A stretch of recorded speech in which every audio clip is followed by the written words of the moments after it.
So in this segment, I want to quickly talk about the budget. Economics are not my area of expertise. Um, that's Georgia's area of expertise, to be honest. But we'll just do a quick look through, and we'll look at what's here and what's missing, I guess. So yeah, let's go for that. So paying the wages of those on furlough. So although it was announced in advance, like many other key measures, the extension of the furlough scheme was significant. The scheme, which pays 8% of employees, if you don't know this stuff by now, if you've been under a rock, has been extended until September. Jabs, so more money promised for vaccine rollout, which is good. Support for self-employed, which way more was needed, but nothing on freelancers. So you know that's not a big surprise there. The government haven't properly helped the self-employed or freelancers. So they are going to get some money to cover the revenue or something. However, the amount paid will depend on the amount of turnover lost. People whose turnover has fallen by less than 30% will receive a grant that is equivalent to 30% of average trading profits, while many self-employed people will remain ineligible. The source of considerate debate: those who can show they were trading in 1920 from their tax returns will now be eligible for the first time. They can receive the fourth or fifth grant. So some okay-ish news, but they should have been funded just like the furlough scheme was funded. In a similar way. Instead of going through PAYE, you would go through their tax receipts and stuff like that, where they'd have to talk about how much money they made, etc. And you could support it from there. So they could have done that. They chose not to. I don't know why the party of entrepreneurs did not want to support the self-employed, but an extra £20 a week for universal credit continues. I think that the amount should be higher, but it's a decent sideways move, I guess. By keeping it, they could have cut it. It would have caused massive problems. There's still massive problems with the budget and stuff. But it's a decent thing to do, especially given how many people are on universal credit. So pay rises may bring back tax shock. So the government pledged in its manifesto not to raise income tax, national insurance, or VAT. Although income tax is not rising, the tax bill that people may face in future could go up. So at present, those paying 20% income tax when they earn $12,500 a year, the starting point for paying high is 40% is 50,000. Those thresholds will go up to 12,570 and 50 grand. 270 in April, but will remain frozen for 5 years. Were these thresholds maintained at the same level until April 2026, many people receiving a pay rise may find themselves in a new tax bracket and having to pay more. The government's official forecaster said this would mean 1.3 million more people paying income tax and 1 million more paying the higher rate. So the higher rate one I'm not too bothered about. I think if you're on 50 Gs, it only takes 40% above that. But the lower amount should be raised. I think the threshold should be higher, considering that he's taking more money off, poorer people who are more likely to spend money in the economy anyways, because of their, economic situation. Poorer people typically struggle to save because there's always costs and stuff like that. So I think that's not a smart move, but it's not the worst move he could have made, but I don't think it's a great. Income tax threshold freeze will raise £8 billion. Finding a deposit for a mortgage, this stuff here is not the best.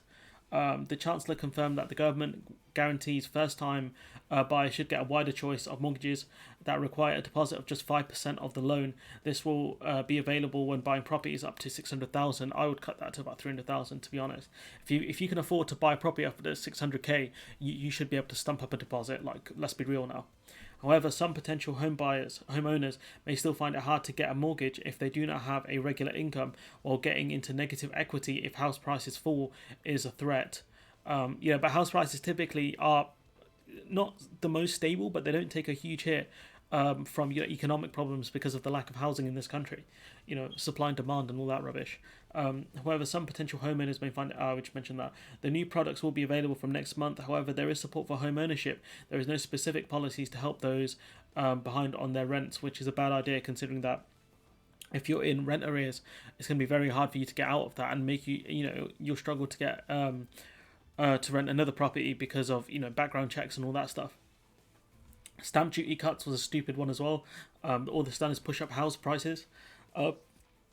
I made it so homeowners and developers make more money. So I think this was a stupid move to do, but it makes sense given who the Conservative Party are. Wine and beer duties frozen. That's fine. Cost of petrol unchanged. That's a good thing. From an environmental point of view, it's not the best thing. But typically, who pays for petrol and things like that? Who are the ones traveling a lot, commuting a lot? Is typically working people. So having petrol duties frozen is not a bad thing in my opinion. The move to green energy will be a long one, but it will be done from the top down, not really the bottom up. How many poor people do you know who can afford fully electric cars and can afford to have an electric charger built into their house so they can charge the car?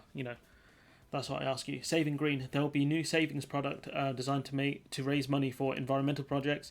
The green bond will be issued by the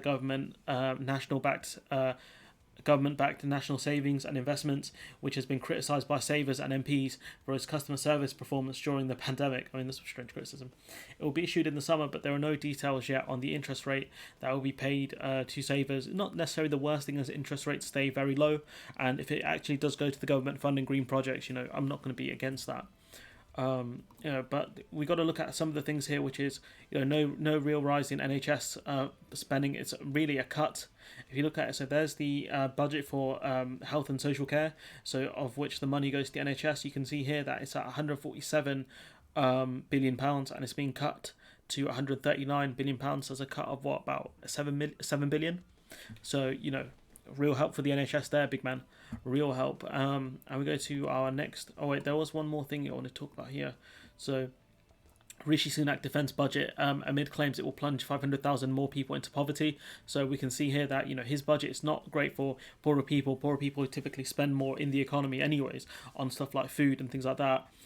It's not a great situation to not help them, especially because it impacts not only their quality of life, but also their kids' quality of life, where instead of actually helping them to achieve more in life by giving them a stable household where they can, have a stable household whilst they're in school, A-levels / college, and then university, instead of helping these people have, decent lives, the government have chosen to impact their lives, despite the fact that it's working people that were impacted most from the pandemic, in terms of because lives lost because of the jobs they do, in terms of losing jobs, etc.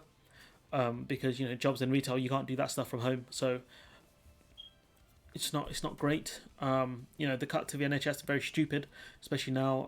And we go to final, but this is from Labour, so it's a bit biased, but it's important. So we go to this one. Nothing for our NHS heroes. So no increases. I've covered this during the week. No increase in salaries or wages for workers in the NHS, despite all they've given this year. Nothing to fix social care, which it was extremely broken, and a lot of old people died because of the problems with healthcare. Social care within the country. So none of that. Nothing for our police, who have also given a fair bit. Nothing for teachers, who have struggled through this pandemic. People think that they haven't been working because schools are closed. No, they've been working from home and having to adapt a lot to fix things, and learning about new software so they can do video stuff. So this is not a surprise here, but teachers have given a lot during this pandemic. People are stupid if they think they haven't. Nothing for schools, no surprise there, and nothing to tackle inequality. So we've just talked about that. 500,000 will be plunged into poverty. So overall, not a great budget, not a good budget, probably teetering into more of a bad budget. Bad priorities here when it comes to the deposit. It's not the worst thing if you're looking to buy a house, I suppose, but having the value up to 600k. I mean, I guess if you live in a city, it's going to cost way more, but you can always make it so houses in the city have like a higher threshold to get this deposit help. Stamp duty, that's to help rich people. Green bonds, no working class people are going to care about that. The tax threshold freezes are going to help impact working class people and sort of lower and middle class people. So not great. Again, the 50k one I'm not too fussed about, but it's the lower band I'm really annoyed about. So there's that. Universal credit. I think universal credit should be higher, but I suppose there was a big fear that he was going to cut the extra allowance, and I guess by him keeping it makes him look like a real hero when he really isn't. Really, he's doing the bare minimum. Not enough help for self-employed people. Jabs then jobs, 1.65 billion to help with vaccines. That's okay. If that's how much money they need, paying the furlough scheme extending, that's a good move. So overall, not a great budget. If I was going to give it a score, probably like 4 out of 10, maybe. I don't know. I'm not very good at this whole thing. This is the first time I've covered the budget, to be fair. The cuts to the NHS, I think that's a 4 out of 10. It's a 4 out of 10 budget, really. More people being plunged into poverty despite all the spending that, the government have done. They could have actually helped poorer people. Sorry, this is just piqued my interest here.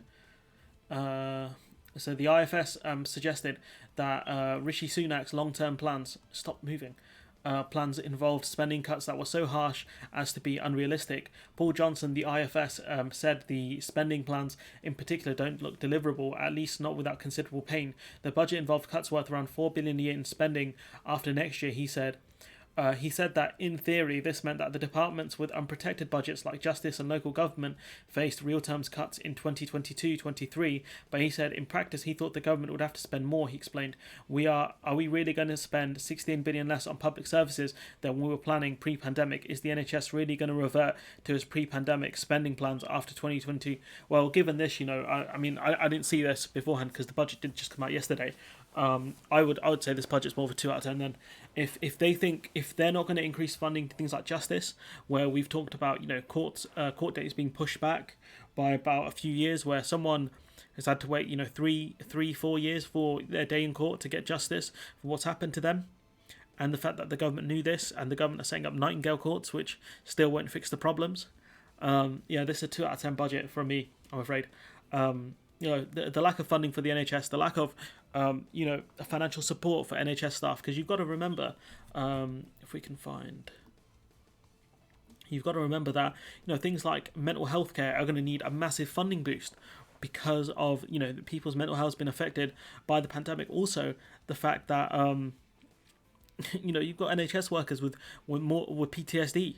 You've got massive amounts of NHS workers with PTSD with all the death that surrounded them. It's like a goddamn war zone. People dying constantly. They were underfunded, understaffed. The lack of health beds. You had to. Healthcare workers were in a position where they had to choose who to give ventilators to. Who lives and who dies. They had to make these sorts of decisions, and the fact that they've not even gotten a raise in terms of salary or wage, it's the bare minimum we owed them, the bare minimum, and Rishi failed to do that. So it's a 2 out of 10 budget from me. Him keeping the universal credit amount is the thing that's probably saved him, to be honest, and the fact that he hasn't increased taxes on low working class people, but he also did allow a 5% increase in council tax. So I think a 2 out of 10 budget. This is not my best video, in all honesty. I've struggled a bit doing some of these. Like I said, this is more of a video for someone who's got an economics background. I do not have an economics background, but I try. But we've looked at this, the budget, what it has, what it hasn't got. I'm going to leave it there. Let me know what you think in the comments below. Like, comment, share, subscribe, and hopefully I'll see you in the next one.